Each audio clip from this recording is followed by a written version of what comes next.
During Hurricane Sandy, the seas rose a record 14 feet in lower Manhattan. Water flooded city streets, subways, tunnels, and even sewage treatment plants. It is unclear how much sewage may have been released as plants lost power or were forced to divert untreated wastewater into the Hudson River. 4 days after Sandy, the environmental group Riverkeeper attempted to measure the storm's effect on water quality. If the river had been widely contaminated, by then any evidence had washed out to sea. A week later, Sandy was followed by a more typical nor'easter. Andrew Juhl, a microbiologist at Columbia University's Lamont-Doherty Earth Observatory, joined Riverkeeper the next morning to test the waters again. He and Riverkeeper Captain John Lipscomb were curious to see what mark both storms had left. More than a week ago, this area got hit real hard by Hurricane Sandy, and that caused a lot of flooding and a lot of infrastructure damage. Now the recovery efforts are well underway, but we're getting a lot of questions about what the water quality is like, and you know, we can't tell without actually going out and sampling. On a blustery November morning, Juhl and Lipscomb pulled away from Westerly Marina in Ossining, New York. Today, their first stop is an outfall pipe off Piermont Pier, where the Orangetown, New York sewage plant releases its treated wastewater. The boat rocks as Juhl hangs over the side to scoop up a sample. In 6 years of testing, this spot often turns up unacceptable levels of Enterococcus bacteria, an indicator for raw sewage. After Piermont, they will grab samples off Yonkers, Harlem, Midtown Manhattan, Hoboken. The sampling will end in Newtown Creek, the federal Superfund site that divides Brooklyn and Queens. In several batches, Juhl will mix the samples in a medium that allows the Enterococcus to grow. The bacteria will then be processed and counted, and the results made public on Riverkeeper's website. 4 days after Sandy, Lipscomb measured high Enterococcus levels in Brooklyn's Gowanus Canal. Today, he and Juhl see continued signs of trouble. We noticed as we were coming in that the water there was sort of grayish, and then we actually could see that there was very slow flow of this gray water out of the discharge, and there was a faint smell that I caught every once in a while that suggests that this was maybe combined with some sewage. This wasn't just street runoff. It's dry weather right now. That discharge should not be flowing.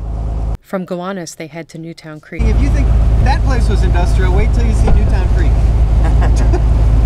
Newtown Creek is Newtown Creek. Above the bulkheads lining Newtown Creek, smokestacks, mountains of crushed cars, and mammoth oil tanks loom, a reminder of New York City's industrial past.